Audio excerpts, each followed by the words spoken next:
কুইন্সের Jamaica hills এলাকায় school শেষে এক সংঘর্ষে ছুরিকাঘাতে আহত হয়েছে ১৫ বছর বয়সী এক কিশোর। এ ঘটনায় এখন পর্যন্ত ১৩ জন সন্দেহভাজনকে খুঁজছে নিউ ইয়র্ক পুলিশ।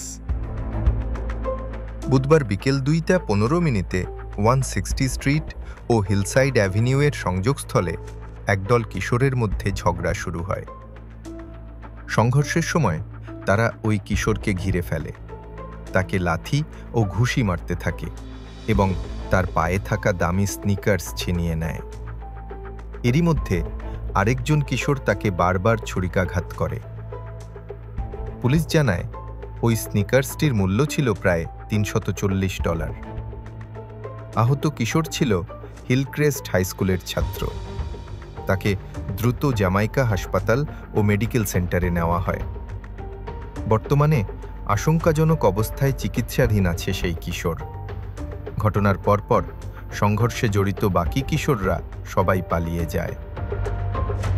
পুলিশ জানিয়েছে, সন্দেহভাজনদের বেশিরভাগই কালো পোশাক পরা ছিল এবং কয়েকজন মুখে মাস্কও পরেছিল।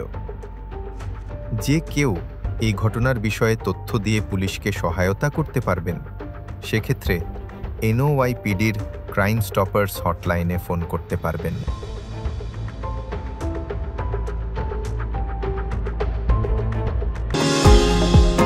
নিউ ইয়র্ক থেকে সম্প্রচারিত TVN 24 টেলিভিশন বিশ্বজুড়ে বাঙালির কণ্ঠস্বর।